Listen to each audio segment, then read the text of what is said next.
So right now, Will is getting ready to paint a Moulin Rouge FM3 1970 Cuda 340 automatic car. This is the very first paint car we've ever painted. I'm pretty excited. We got a 1970 Cuda here, which is my favorite car, on top of the fact it is pink. Somebody back in the day painted the car white, but it was cool because there was still a lot of original pink in there that you could see, so when it came time to like color matching, stuff like that, you had a great reference for. That car I knew was in bad shape. We had to get it disassembled right away and over to the dipper. Okay, so the car was pretty much disassembled when it came to us. The drivetrain came in separately from the car, but I got to help my son Eli dismantle the car. We had to remove the windows, the door regulators, the fuel lines, brake lines, all the little fasteners prior to taking this car to the dipper. So everyone knows I had a 70 Barracuda Grand Coupe when Mark and I were growing up. It was lemon twist yellow, one of my favorite colors. But second to that would be Panther Pink or Moulin Rouge. I just absolutely love that color. Reminds me of ice cream. This car in particular, before it got dipped, I wanted to kind of walk around it, check it out, see how much original color we had to work with before it went to the dipper. And we do have, the doors had some color on them, fenders had some color on them, so it was just kind of nice to just look at the car before it got sent off. Another cool factor with this car, it's actually an original coated FM3 Panther Pink car, or Moulin Rouge. A lot of people would maybe just go back and paint their cars pink. This car was built that way. Somebody painted it white. We're putting it back to pink, which is beyond amazing. Like with all of our cars, I'm always curious what it's going to come back looking like. In the case of this Cuda, I could see so much stuff beforehand that I'm worried about the condition of it when it comes back. Another reason I enjoyed working on this car so much is when I started working here, there were so many parts around here with the name Dowell on them. It related me to my mother's maiden name. That made the car especially special to me, was seeing my mother's maiden name all over the parts. And it's really a wonderful family. When they brought the drivetrain in, it was so nice to meet these people. Just really enjoyed working on this car. When this car came back from the dipper, it was exactly what I thought, really bad shape. You notice the flies buzzing around me? There's a reason for that. That's because Will was doing his lit interviews here right before me, and they like, you know what I'm saying? They'll realize this is the angel dust over here. Well, not the, no. Anyway, that's why there's flies. That's the point. As I was saying, when the car came back, it was every bit as bad as I thought it was gonna be, maybe even worse.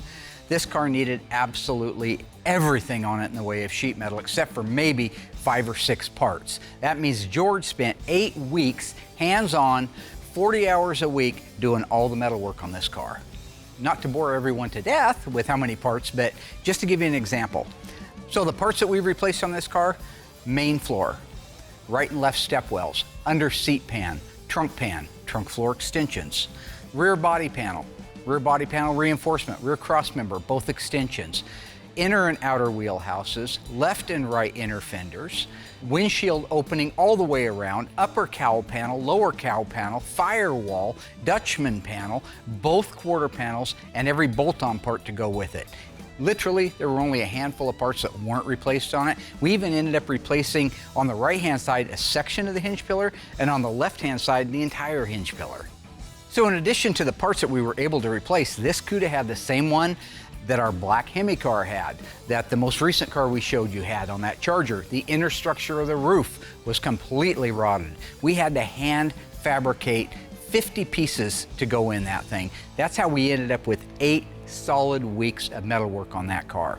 Is it all worth it? Absolutely. It's another car coming back from the grave. Once all the metal work was complete, it was time for me to mix up a small amount, do a spray out, and see what we have for color, see if it's a good match. So I can look up the formula, and the first thing I do is I go to code. I hit search, and voila. It's interesting because Mitsubishi used this color in the 90s and it was a green. However, I'm looking for pink. So here we go. It's Panther Pink or Moulin Rouge. It's a 1970 only color. It's a Chrysler color, and the mixing code is DBC 2260. The prime means there's no alternate formulas.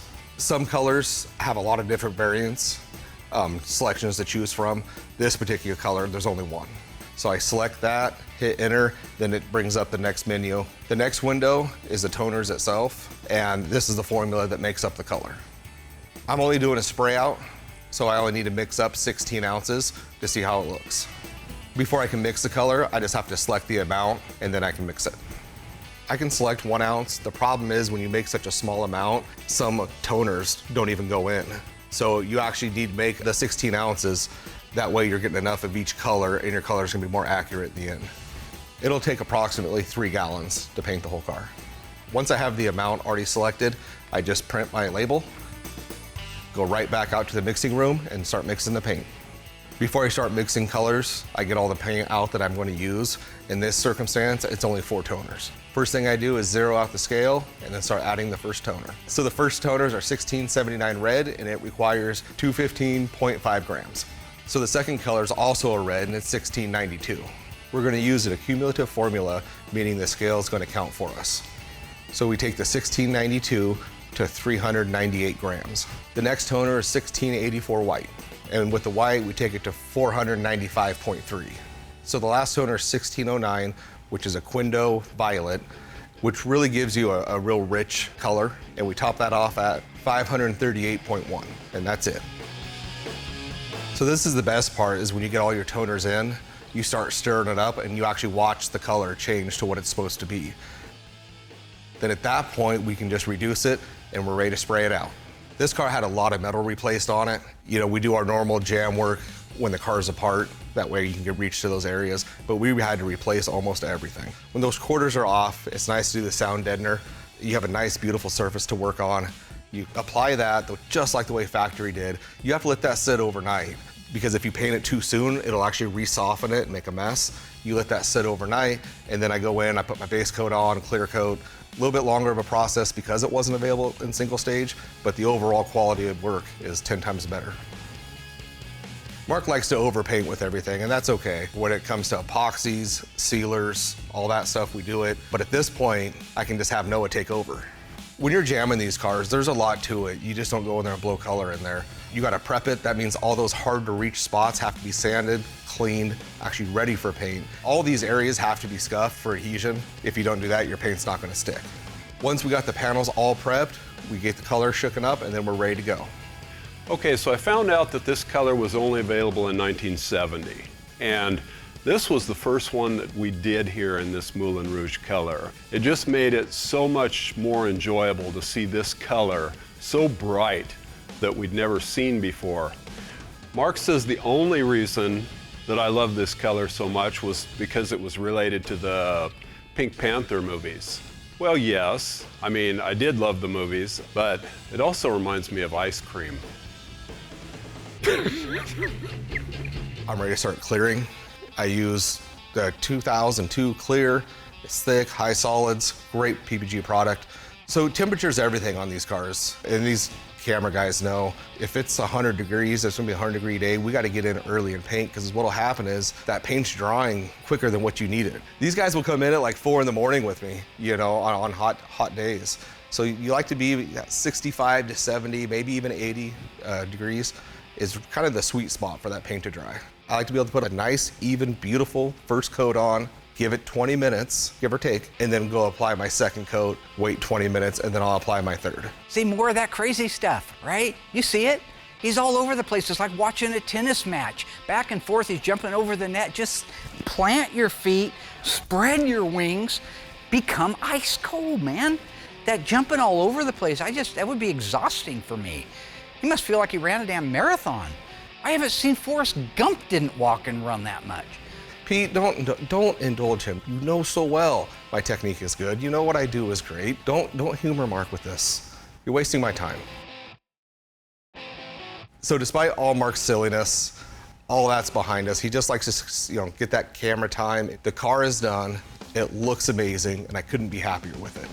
He's sick. That's his problem. The car's perfect, and that's my problem. We cut and buff all of our cars. It takes little imperfections that everybody gets. A dirt nib, we really don't get any runs, but dirt, orange peel, it makes the car flat, it makes it look just like $1 million. We'll start with 800 grit on a longboard, block the whole entire car all that clear flat again. And then at that point, he'll grab his DA, take out the 800 with 1200, then he'll use 2000 to get out the 1200, then he'll use 3000 to get out the 2000. Then at that point, it's like a sheet of glass and it buffs in seconds. You know, every car is different. This particular car had undercoating from the factory, so we're just obviously going to duplicate that. As far as like a technical aspect, you can look at it and say, oh wow, that looks really easy.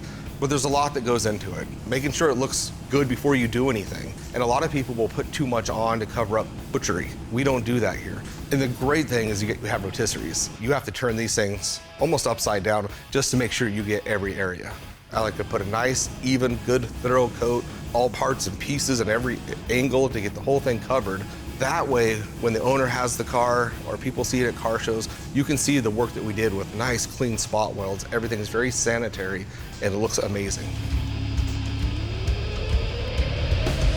So this is part of my job, is to get the upper control arms, lower control arms, all of the drivetrain components ready to bolt back into the car. This is a favorite part of my job.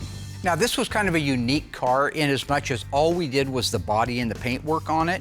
Our job was not to build the engine, the transmission, the rear end. The owner chose to do that himself. And he did a good job. I mean, overall, I'm not saying anything at all disparaging. It's just that if you were to slow the camera down a little bit and look closely, there's just a few detailing items, but they don't matter to him, they don't matter to me. I didn't get paid to do it. I just want to point that out. Our job was to install that drivetrain once the body and paint was done, so he'd have an easy, safe way to get the car transported home. One of the best parts of my job is watching these cars transform from what they were when they came in to what they look like when they leave. And everybody knows I don't like to brag about stuff like that, but I mean, literally, this shop is taking cars that are absolute garbage in some cases, nothing really left, very little redeeming value or quality to them, and bringing them back to life. Look back through my original photos before we even got the cameras rolling on it, and look at the dire straits that car was in. And now, look at it as it gets this drivetrain in it, and we start putting the final pieces on it. It's a beautiful, looks new FM3 Moulin Rouge 70 Cuda. So yeah, I think I've earned the name Ice Tray. I don't think I just self-dubbed, I think I've earned it. I don't even know what it means, except that Eddie Murphy played a character named Ice Tray in Showtime. Spelled the same way. Showtime! You replay Mr. Ganda. So Mark and I have been working on these cars since we were 16 years old. We have so much experience with these cars, we know exactly what we're going to do. It's just routine for us. We can almost anticipate each other's moves. Who's going to do this, who's going to do that. We just go with the flow. It's wonderful to be able to work together this well. So this car is just a paint and body. I'm not going to put the entire car together. We are going to be installing all the glass except for the windshield. So that means the roof rails have to be installed so we can adjust the height of the quarter glass and the door glass to each other so they don't go up too high. The headliner has to be installed so we can set the back glass in. I agree with Mark. Seeing the Moulin Rouge on this car, it's just awesome to see a completely different color come through this shop. The glass mechanism is a bunch of different things. We got the window run channels, we got the regulators, and 100 different fasteners that have to be installed in these doors. All of these things have to work in unison with each other to make sure that the fitment is good and the window can roll up and down with ease. It's great to see the door glass and the quarter glass fit together really good like they were supposed to from the factory. So I'm getting ready to put the hockey stick stripe on the Moulin Rouge 70 Cuda. I only have one set of these decals and only one day to get this done because this car leaves tomorrow. One of the last things we do on these cars after the assembly is the graphic installation. So as everybody knows, we get our stuff from Phoenix Graphics. They're fresh cuts for us. We always insist on that so that they go on. They're not old, they're not brittle, they're not dried out. They'll fit the way that they're supposed to fit. A lot of people talk about NOS decals. Well, NOS decals are great to brag about, but not to put on a car. A nice fresh one, that's the one you want to put on the car. Now, in the old days, I used to have to do all of the graphics. I tried desperately hard to teach Alyssa and Will take the baton and run to the finish line, but they didn't. They dropped the baton. There was no finish line for them. But now I got Justin, so I handed off the hockey stick graphic to him, and I know he'll do a great job. So the process of putting the decal is no different on this car than any other car that we do. It's getting the hockey stick stripe. You got the application gel, you got the tack cloth, you got the backing paper, and you got the squeegee. So before I put the decal on, I clean the surface really good with a cleaner, and then I run a tack cloth over it. After you do the tack cloth, you know there is the application gel, or there's another trick that you can do where you do some dish soap and then you mix it with some water. And then you can put that in a spray ball and you spray that on, which is really great. So we make sure we got the measurements right and everything's lined up good. And then you set that decal on there and you just kind of set it right in place. And then you use your squeegee, work from the inside and work your way to the outside of the decals. And then you can come back about an hour later, I give it, and then you can peel it right off. So wherever you set your first decal, wherever it is in space on that quarter, you have to make sure the other side matches that side, so everything is in space and where it needs to be. Man, it just starts to pop, doesn't it? Wow. Let's get a 340 on there. And then this side is done. My favorite part of the hockey stick is the engine call out, which is an H code, which is a 340.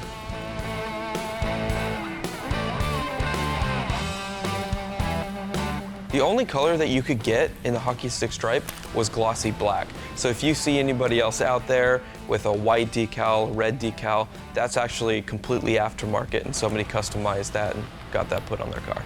I just finished putting the hockey stick stripes on the 1970 Cuda. It went smooth. It had to go smooth because we only had one set and the customer will be here tomorrow. Hopefully when Mark gets back, he can check it out, sign it off, and it's ready for the customer. That little decal, that little V6X black hockey stick stripe just sets off the car on a 70 Cuda. If it wasn't a haphazard design. It flows with the quarter panel and follows the style line into the door. It really punches the sexiness of the quarter panels in the door and the style lines on a 70 Cuda.